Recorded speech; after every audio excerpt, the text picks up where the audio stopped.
Buenísimas noches, ¿cómo están? Bienvenidos a En Contexto, aquí en las pantallas de NPI. Les saluda Fito Cabral.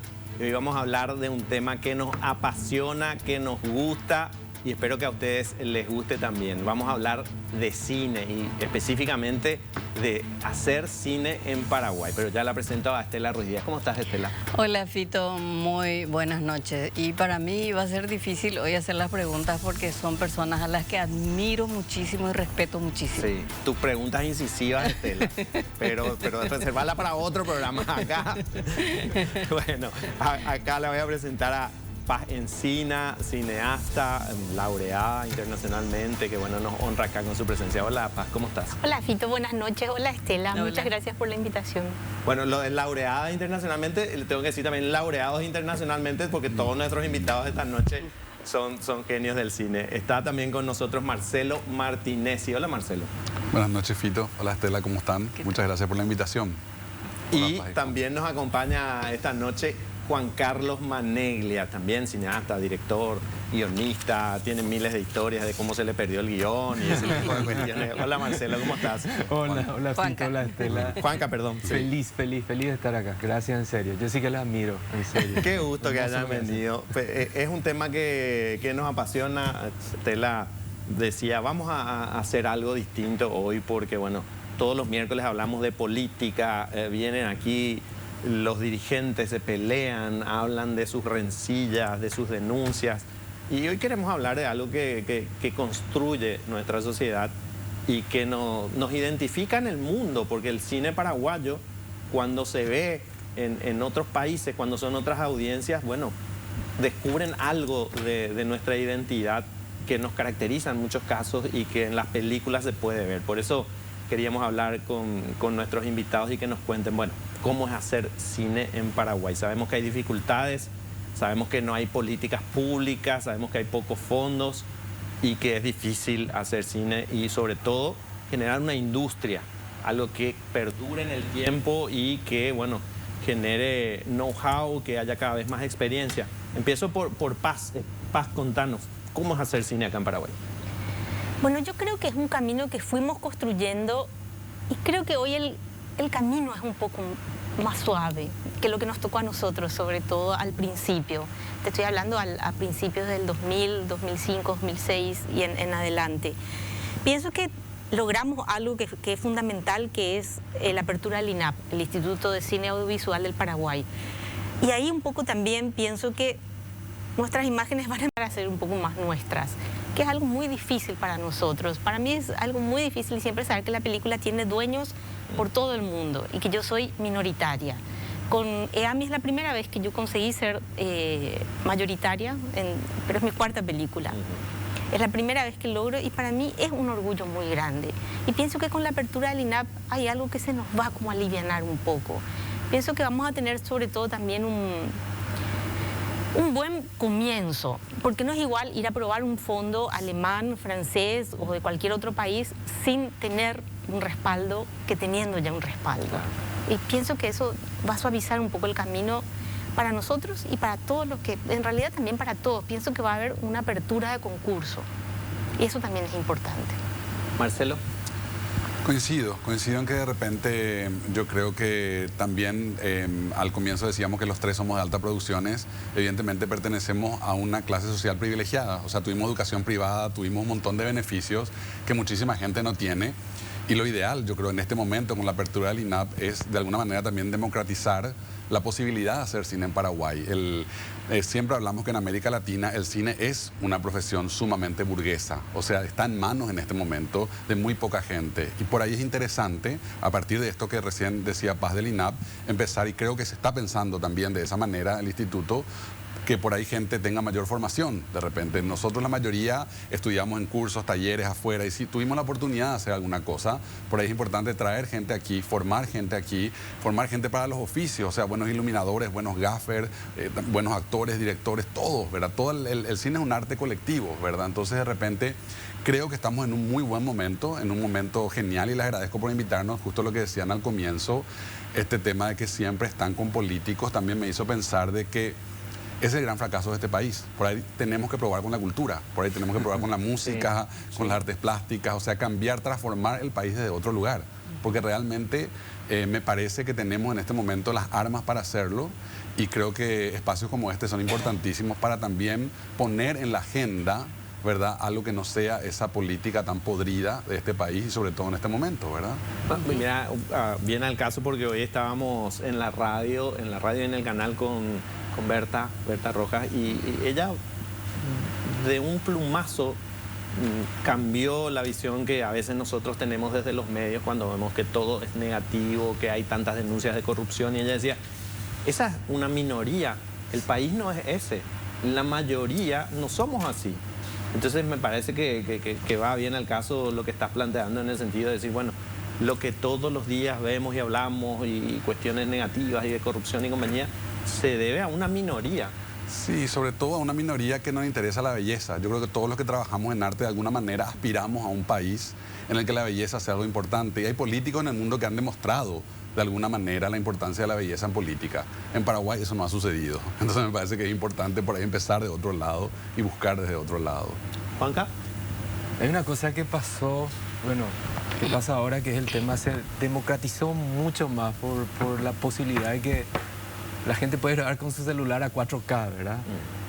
Y eso es maravilloso. O sea, por un lado, ese acceso que tiene la gente es fantástico, y por otro lado también implica como siempre filmar es como una responsabilidad también con respecto a qué contás y todo lo demás, ¿verdad? Pero imagínate que cuando yo empecé, yo soy mayor obviamente que ellos dos, pero era solamente 35 milímetros. Y eso de entrada para una película ya era más de $100.000 solamente en gastos de material. Entonces, obviamente, soñar con hacer cine era impensable, era una locura. Y ahora como que la gente es como que tiene más acceso, es como más, está más cerca, digamos. Sí, nuestros invitados son, como decías, Fito, laureados. Conocí el cine de Paz Encina con Hamaca Paraguaya. Obviamente a Marcelo Martinezzi lo conocí con Las Herederas. Y a Juan Carlos Maneglia con 7 cajas, ¿verdad? ¿Cómo empezaron a hacer cine? Es decir, uno siempre tiene algún deseo, una inclinación artística. Pero, por ejemplo, el proceso creativo, por llamarlo, de Hamaca Paraguaya fue totalmente en guaraní, Paz. Sí, Hamaca en realidad viene de un proceso que yo atesoro mucho. Porque yo me fui a estudiar a la Universidad del Cine en el año 96. Y en el año 98 más o menos gano un concurso de la universidad donde si vos ganabas el guión te dejaban filmar en 16 milímetros. Y yo filmé un corto en 16 milímetros que se llama Los Encantos del Jazmín. Y después de un año porque en ese momento tenías que revelar y esperar tu turno, toda una cuestión. Y cuando yo veo ese material, lo primero que pienso es, ¿qué me pasó? Era un material porteño. Y dije, me perdí. Y venía siempre en las vacaciones acá, y ahí empiezo a pensar en Hamaca Paraguaya. Y grabo Hamaca Paraguaya, grabo un cortometraje de 8 minutos. Y fue ahí la primera vez que yo cuando terminé ese trabajo dije, así yo miro, así yo pienso. Y después un maestro mío, que sigue siendo hasta hoy mi maestro, Jorge Laferla, me dijo que aunque sea por una cuestión metodológica, escriba el largometraje y que él me iba a hacer clínica. Y ahí empiezo a escribir el largometraje y ahí empieza todo un proceso porque me voy a un laboratorio de guión, ahí ya encuentro una productora. Fue una película con mucha luz en ese sentido, Hamaca. Ella me contacta con otras 2 productoras muy, muy grandes. Filmo y ya la película despega muy, muy, muy sola. Pero viene de ese proceso, que fue un proceso personal e interno muy, muy importante para mí. También donde decantaron muchos años de estudio, que en ese sentido, algo que dijo Marcelo, quiero rescatar algo que es muy importante, que haya un instituto de formación. Porque en mi universidad nos enseñaban iluminación, nos enseñaban cámara, nos enseñaban guión, nos enseñaban montaje, pero también nos daban semiología, semiótica, pensamiento contemporáneo, literatura. Y eso conforma una estructura de pensamiento.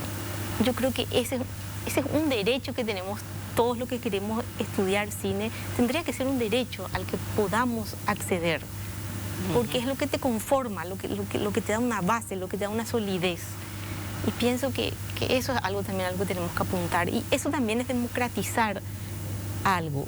Y también es, en cierto punto, una posibilidad de pensar en un país mejor. Pues yo personalmente pienso que el pensamiento salva, que es la posibilidad o no de tener un pensamiento, una estructura de pensamiento, lo que te da todo, lo que te abre un camino o no. Y que acá la educación está muy rezagada. Y pienso que ese sería un buen camino.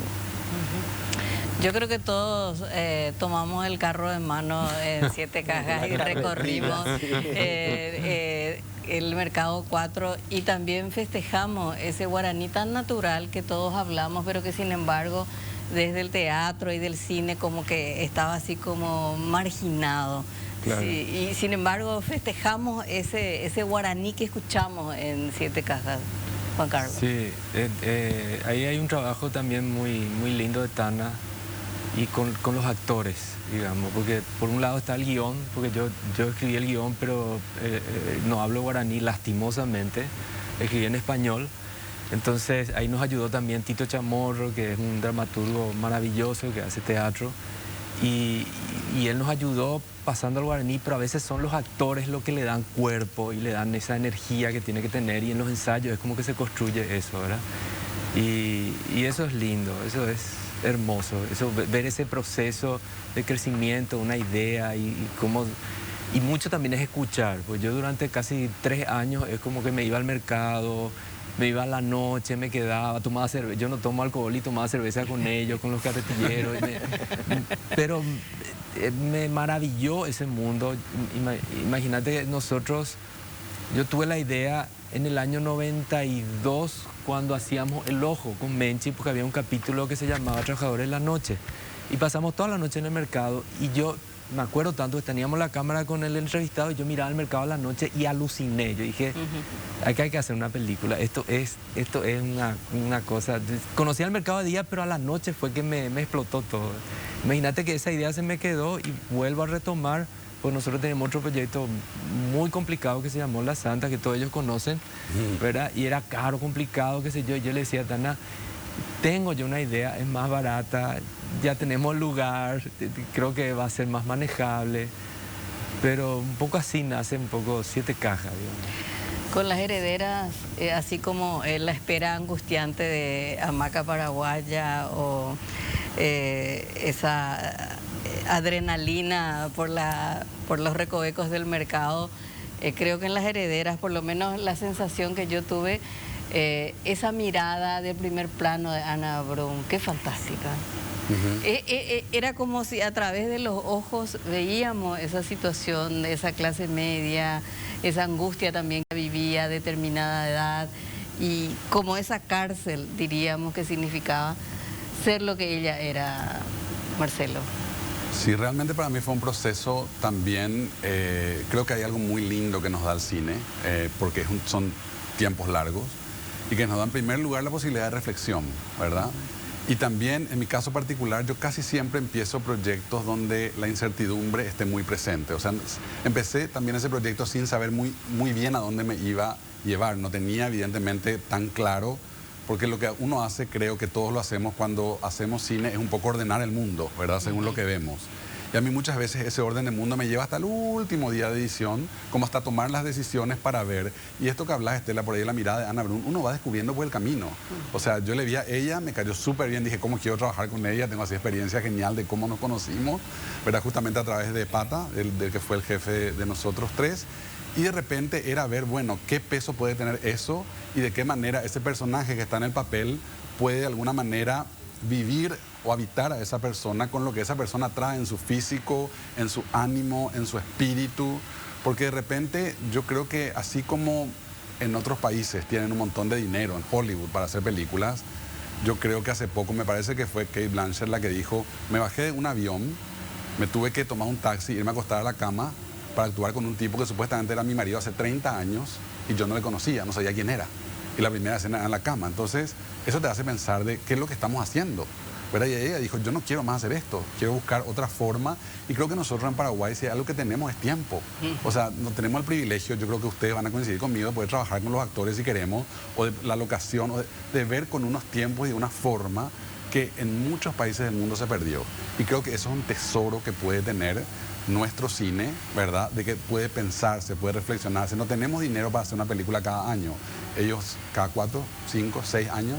Entonces me parece que eso te permite, ¿verdad? Una forma de hacer cine que creo que no hay en muchos lugares del mundo. Y es un enorme privilegio. Y creo que eso es lo que yo más aproveché en ese proceso, ¿verdad? Ir moldeando la película en base a lo maravilloso que iba encontrando. Vamos a seguir hablando de cine en Paraguay a la vuelta de la pausa. Volvemos, estamos acompañados aquí en contexto de cineastas, de directores que fueron premiados internacionalmente, y sobre ese tema quería preguntarles justamente ¿qué representa ganar un premio en un festival internacional de cine conociendo, digamos, todas las limitaciones que se tienen? Paz, Marcelo, Juanca, los tres nos enorgullecieron muchísimo y para nosotros era como ganar el Mundial de Fútbol prácticamente, escuchar que sus películas eran premiadas. ¿Qué se siente y qué representa para los que vienen después? Paz. Yo las veces que me tocó recibir así un premio muy, muy grande, fueron cosas que yo no podía creer que me pasaban. Porque vos sabés que a veces yo pienso, porque la gente está acostumbrada acá en Paraguay a que las películas paraguayas vayan y ganen algo. Y eso es insólito. No, es algo que pasa. Tener una película en Cannes, tener una película en Berlín, tener una película en Los Goya, no pasa. Hay directores que se pasan toda una vida filmando, no llegan, no les va a pasar. Entonces de repente yo pienso, la gente está acostumbrada a que eso pase, pero eso es algo que no suele pasar. Entonces claro, de repente uno empieza a escribir una película, filma, después querés que entre a un buen festival y claro, ya ganar es como una cosa que... Estás contra películas que tienen miles y miles y miles de millones de dólares, contra directores muy grandes. Yo me acuerdo la primera vez que estuve con Hamaca, estaba con Veloquio en una sección. Yo no podía creer que era mi vida esa. No podía creer. Y no sé, de repente tener un oso de Berlín, que es lo que le pasó a Marcelo, estar en Los Goya, no te pasa. Entonces, a mí por lo menos fueron cosas que cuando me sucedieron yo no podía creer que me pasaban. Fueron cosas muy sorpresivas para mí, muy preciosas también. Y sí, siempre creo que lo que construimos, por una cuestión generacional también, pero bueno, lo que nos tocó construir a nosotros tres, por decirte, es la apertura a un camino. Pienso que se abrió un camino y se abrió. Claro. Eso es lo que siento que pasó. Como que nacieran en Paraguay los tres tenores y los tres tenores fueran paraguayos. Marcelo. Coincido mucho en eso, en la sensación esa hermosa. Hay una cuestión práctica que creo que nos pasa a todos, que cuando te dan un premio vos tenés que atender cómo te levantás. A mí lo que más me preocupa es el que no te caigas en los escalones, que no hay luz, que te pone una cámara. Sí. A mí me da una cuestión de lo único que vos te preocupás es de llegar a algún lugar en algún momento para hablar, por ejemplo. Para mí es un estrés, ese camino, ¿verdad? Porque primero que nosotros a ninguno nos gusta la atención mediática, o sea, no somos personas que vamos a estar ahí posando todo el tiempo, no tenemos al menos esa cuestión que tienen los actores que están sumamente preparados. Entonces vos te vas ahí y a mí me pasa primero toda esa atención y después que de alguna manera también sentís, por esto mismo que dice Paz, de que sos un poco vocero de tu país. O sea, si les voy a decir una cosa, si un argentino, me parece a mí, o un mexicano gana un premio de cine, tiene cierta repercusión mediática.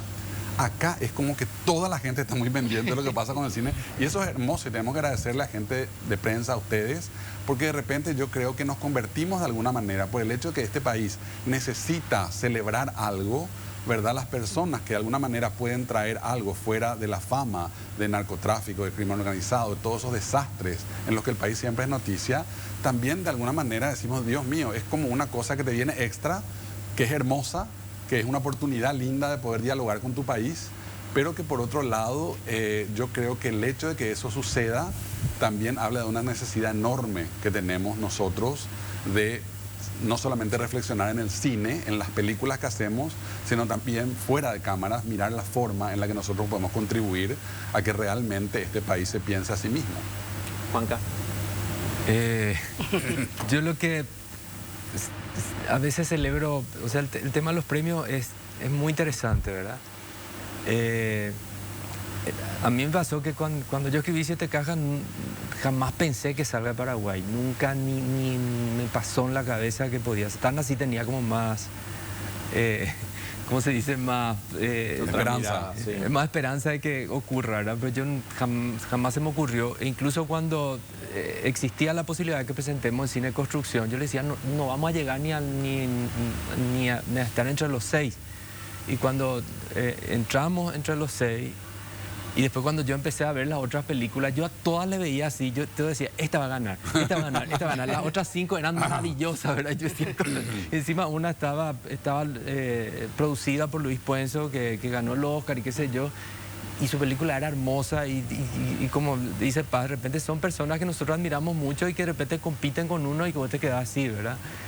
Y cuando ganamos fue, claro, yo de verdad no esperaba para nada, ¿verdad? Y encima se acercó alguien y me dice, es la primera vez en 20 años que que todo el jurado votó por la misma película, por unanimidad. Y yo no creía hasta que vi en un libro, porque la verdad que me parecía muy raro, ¿verdad? Qué lindo. El cine paraguayo todavía necesita validar a través de los premios para que tenga público en Paraguay. Por ejemplo, cualquiera de las películas, es decir, bueno, ganó tal premio, vemos que la prensa internacional pone foco en la película paraguaya y recién ahí nosotros los paraguayos vamos al cine, o ya cuando hay cine paraguayo la gente naturalmente va al cine. Me cuesta un poco esa respuesta. Sí, yo creo que son las dos cosas. Creo, por ejemplo, si Tana y Juanca, ellos creo que tienen un camino hecho en la televisión y eso abre un camino a un público al que yo, por ejemplo, no accedo. Y creo que los premios son algo muy importante, son cosas muy importantes porque te ayudan a seguir filmando, en realidad. Te dan un currículo y vos sabés que la próxima vez que aplicas a los fondos tenés un caminito hecho, es como un alivio. Más que felicidad, más que todo, yo creo que en algún punto te da un alivio tener un cierto reconocimiento, pero creo que es indistinto eso en el público, que el público sabe que creo que es una cuestión más de directores que de películas. Creo que se maneja un poco así. Es mi sensación, ¿verdad? Juanca. Yo creo que depende mucho de que la gente se conecte con la película, ¿verdad? Y eso es a veces muy impredecible. Creo que me pasó tanto cuando... Me acuerdo cuando entré en una proyección en la India, que era una sala de 1.200 personas. Cuando vi toda la sala llena, mi corazón hacía así, pues yo decía, ¿cómo le entretenemos a estas 1.200 personas con una cultura tan distinta a la suya, ¿verdad? Entonces, como y fue una fiesta esa proyección. Yo nunca vi una cosa así, ni en Paraguay. Pero es que gritaban, zapateaban, una cosa maravillosa, ¿verdad? Y me acuerdo en ese festival no ganamos nada, ¿verdad? Y después presentamos en Japón, donde también yo siempre lo que hago es le miro a la gente, qué le pasa a la gente cuando ve lo que uno hace, ¿verdad? Claro, les observas. Y los japoneses nada, o sea, es que no reaccionaban nada, absolutamente nada, y ganamos premio al público. Por eso te digo que a veces es tan impredecible, es como, no sé, por ahí se conectan con cosas que por ahí uno cree que no, es muy raro, ¿verdad? Estamos también en un momento complicado, ¿no? Por el tema de las plataformas, por el tema de las series. O sea, hoy por hoy, los grandes financistas que antes por ahí se jugaban a una idea en el cine, también están buscando el mínimo común denominador de la gente para financiar eso que va a algo seguro. Y eso le está haciendo mucho daño al cine que por ahí podemos proponer desde lugares marginales para el mundo como este, ¿verdad? Que de repente podemos proponer historias que te van a demandar un poco más. Te van a demandar interés, curiosidad, no van a ser historias que te van a hacer sentarte nomás, ¿entendés? A tomar un vino y disfrutar en la tele. Entonces me parece que tenemos que pensar también, al hablar de políticas públicas, en que nosotros tenemos que ser capaces de desafiarle también al público, no darle nomás lo que a ellos les gusta, porque esa no es nuestra función. O sea, nosotros tenemos que también, estamos construyendo memoria, estamos construyendo historia. Hoy querés saber lo que era Paraguay en el año 59 y puedes ver la burrita de Pacaraí y ves una cultura, se mueve. Eso es impresionante, es un documento histórico esa película. Entonces yo creo que nosotros tenemos también esa responsabilidad y al pensar políticas públicas hay que pensar también desde allí. No solamente entretener, esa función de entretener es importantísima. Es fundamental para que el cine exista, por eso los grandes festivales invitan a, no sé, ahora creo que le invitaron a Top Gun, a esto, lo otro, porque es una parte importantísima, pero también está lo otro. Entonces me parece que no tienen ni por qué competir, ni por qué anularse, pero tenemos que permitirnos pensar el cine también desde allí. Sin perder esa identidad, esa característica tan peculiar que puede tener el cine que hace cada uno de ustedes. Podemos llegar a tener una industria del cine en el sentido que, bueno, un iluminador, un sonidista, una productora pueda pensar que va a tener trabajo permanente haciendo cine. Yo creo que sí, yo creo que estamos, hay muchísima más gente joven, más joven que nosotros interesada en el cine. Yo creo que no hace falta que sean por ahí, no sé, 20 películas al año, por ahí con 4 ya vamos a tener gente que va a estar pudiendo trabajar todo el año. Yo no sé qué piensan ustedes, pero yo en ese sentido, creo que sí también. Creo que sí. Yo creo que sí, que es algo, yo siento que es algo que va a pasar en los próximos 5 años. Yo creo que es algo que ya se va a construir.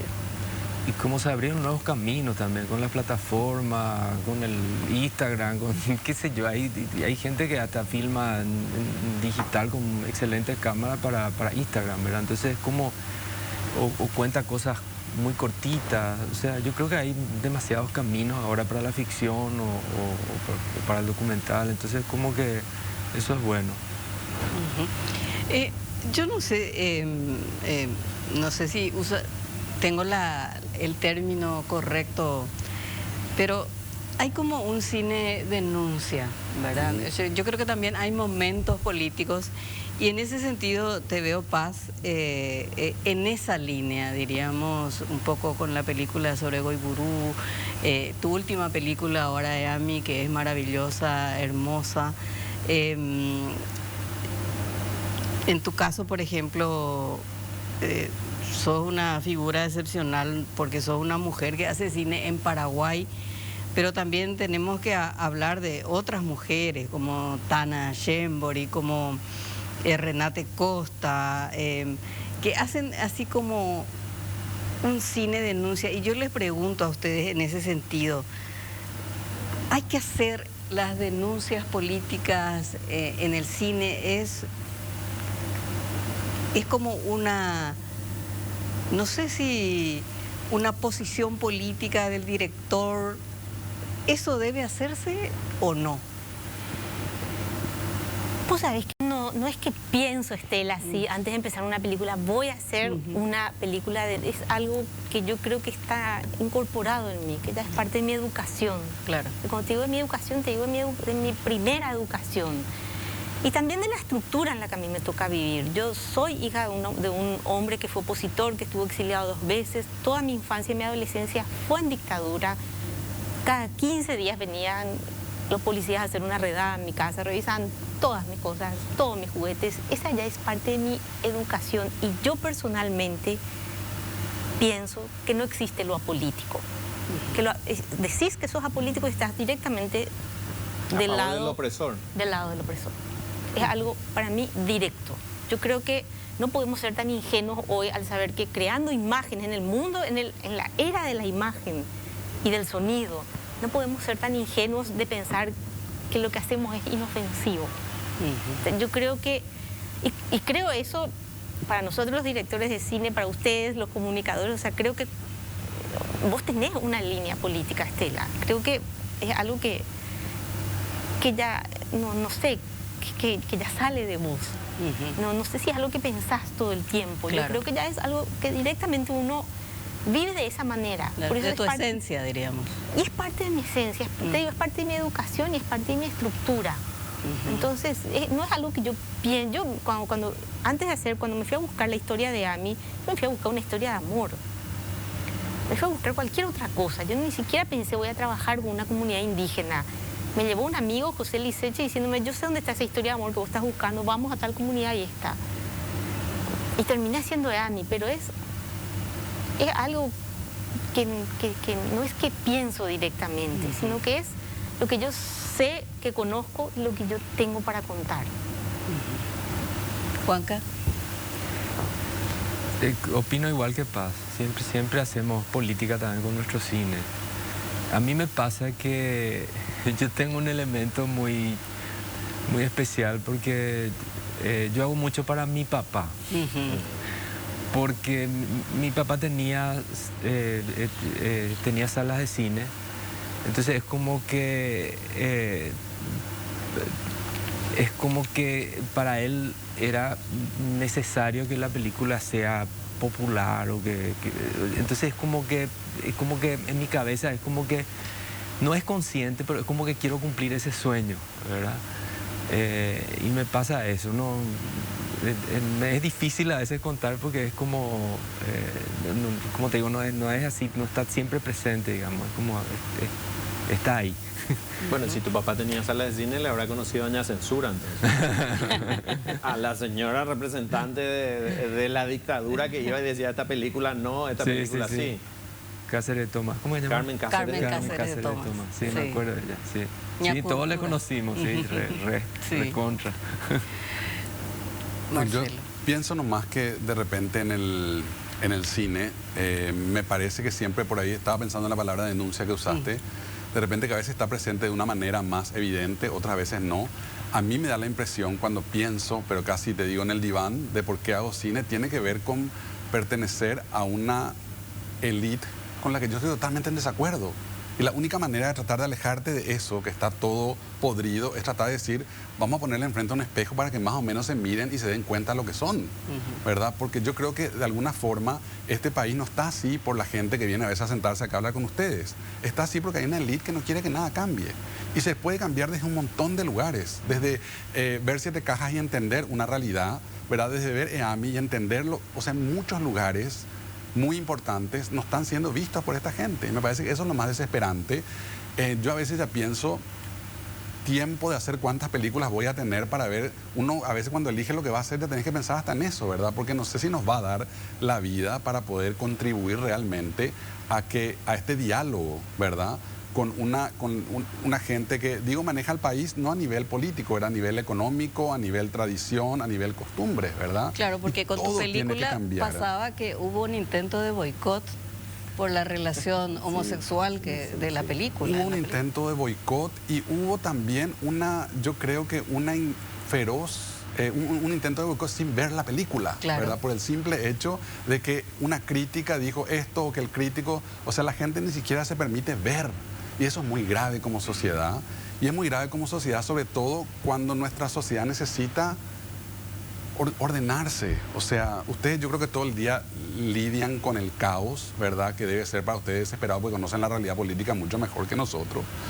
Y me imagino que se dan cuenta por ahí de lo importante que es encontrar formas de atar, ¿verdad? Las cosas, porque nosotros... de alguna manera es pequeñísimo lo que podemos hacer también por las limitaciones que tenemos, porque podemos hacer una película cada X tiempo, pero creo que la realidad política de este país hace que justamente porque ahí no se pudo, espacios de reflexión como el cine, que hoy está también, yo creo que tiene una plataforma muy importante, sean mucho más de importancia, ¿verdad?, para esa construcción. Bueno, vamos a seguir hablando de hacer cine en Paraguay a la vuelta de la pausa. Bueno, estamos en el último bloque del programa y estamos felices realmente de tener aquí a estos invitados que nos están hablando de hacer arte en Paraguay. El cine y contra viento y marea llevar adelante un proyecto es prácticamente un milagro en nuestro país y tenemos que agradecer y reconocer lo que hacen nuestros invitados. Fito, yo no puedo dejar de ser yo. Sí, claro. Hoy. Ahora viene la pregunta incisiva que todos estamos esperando. No, pues estamos preparados para pelear.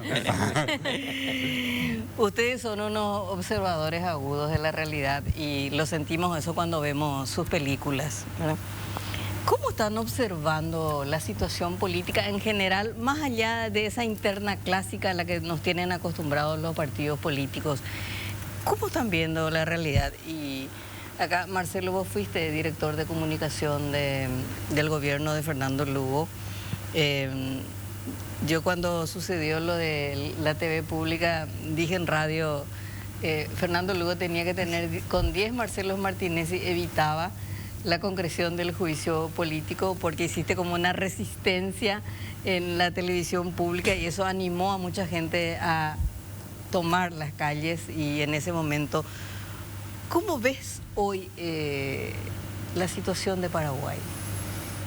Sí, a ver, lo de la TV pública fue hermoso porque fue un proyecto sumamente comunitario, Estela. Realmente yo entré ahí sin saber nada de dónde me metía, ¿verdad? Pero dije, si él que es sacerdote va a ser presidente, porque yo que nunca hice cine y estaba haciendo corto, no puedo ser director de una TV pública, ¿verdad? Eso fue lo primero que me dije. Pero yo tengo como cercanía con mucha gente, entre ellos Milda Rivarola, que hablo cotidianamente, ¿verdad? Sí. Es como familia para mí. Y yo creo que está todo el mundo muy preocupado, ¿verdad? Por lo que está pasando ahora. Y me parece que eso nos tiene que también a nosotros interpelar. Yo estaba pensando la otra vez, incluso de todos estos últimos gobiernos, ¿verdad? El único momento en que el país estuvo organizado fue cuando fue tomado por el crimen organizado. Porque ya fue el crimen organizado el que tomó y llevó esa organización al Estado. Eso nos tiene que interpelar a todos. Porque en ese momento había cosas que funcionaban perfectamente, ¿verdad? Pero fue el crimen organizado. Entonces yo creo que eso nos hace preguntarnos también por qué como sociedad no somos capaces de armar, ¿verdad? Una forma de llevarnos mejor, de entender que vos querés esto, él quiere lo otro. No, o sea, podemos llegar a acuerdos, pero me parece que el hecho de que venga la mafia, ¿verdad?, a enseñarnos cómo organizarnos es muy grave. Y creo que eso está a punto de volver a suceder de una manera peor. Entonces, yo de esa manera te diría que es la mayor preocupación que al menos me parece que en este momento tengo en lo personal, ¿verdad? Te estamos mirando, Juanca. Y yo estoy aterrado, estoy preocupado realmente, porque creo que no veo como un camino claro, veo como todo muy confuso.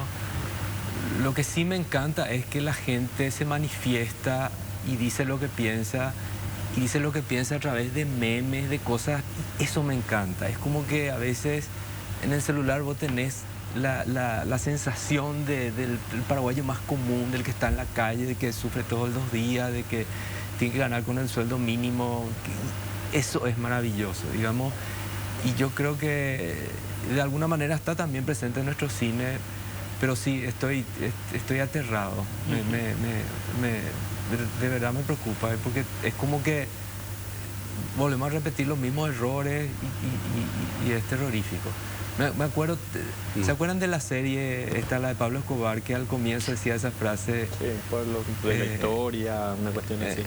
No, que un pueblo que no... ¿Cómo era?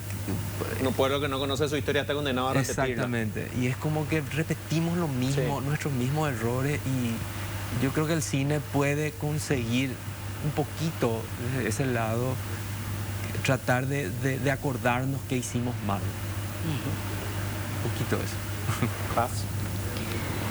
Yo no siento que haya mucha luz en este momento al final del túnel, así a corto plazo.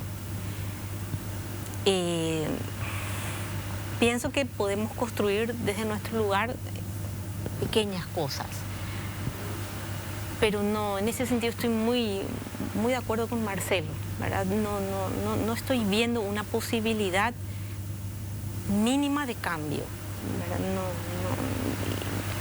Y ni siquiera siento que estamos repitiendo, siento que vamos como rumbo a peor también. Y es verdad que la gente se está manifestando, pero no siento que sea suficiente, porque se manifiesta también desde el 2.0, ¿verdad? Desde los 5 gigas en las redes, pero no tenemos la conciencia y por lo tanto no tenemos las herramientas. Al no tener la conciencia necesaria, no tenemos la herramienta ni la fuerza como para decir, bueno, vamos a generar un cambio. Yo siento que mi generación ya no lo va a ver, no sé después. Sí, es como si estuviéramos en este momento no sé, en un punto de inflexión, en una encrucijada, y ahí es o mejoramos o vamos a algo peor. Y todo parece indicar que vamos hacia algo peor, ¿verdad? Es desesperante en cierto punto, hasta cierto sentido, pensar que no van a mejorar las cosas. Claro, porque lo peor tiene muy buen marketing, lo peor tiene mucho dinero, lo peor tiene todas las herramientas que por ahí el resto como sociedad civil, y te digo, incluso la élite económica, mediática, no supo construir. Entonces, de alguna forma, yo creo que cuando es así, incluso en la correlación de fuerzas, lo peor tiene amplia posibilidad de poder ser la forma que se instala a partir, bueno, que está instalada, pero puede empeorar, ¿no? Bueno, les agradecemos muchísimo. Disculpen terminar haciendo una nota muy baja, no sé, podemos bailar sobre la mesa, podemos cantar, hay que Paz decir toca la guitarra. que lo que ustedes hacen, ahí no coincido con Paz, lo que ustedes hacen es demasiado importante. Las manifestaciones de artistas paraguayos aquí en el mundo para nosotros son, no sé, un pulmotor, es un oxígeno, ¿verdad? Para salir de la neblina, la densa humareda en la que estamos inmersos todo el tiempo, ¿verdad? Así que lo que ustedes hacen es vital para la sociedad, no es poca cosa, es demasiado importante lo que ustedes hacen. Entonces para nosotros es un empujón, y es decir, podemos seguir. Repito, hoy estuvo Berta Rojas con nosotros y al final le dijimos, mira, es como que nos digas, fuerza, dale, sigan, vayan para adelante, porque hay que cambiar las cosas, o si no hay futuro para las siguientes generaciones, o el futuro es negro para las siguientes generaciones. Así que sigan haciendo lo que hacen, por favor. Por favor. Bueno, nosotros vamos a reencontrarnos la próxima semana. Gracias, Estela. Gracias. Siempre. Gracias, señores, señoras, por estar acá. Y nos reencontramos la semana que viene aquí en Contexto.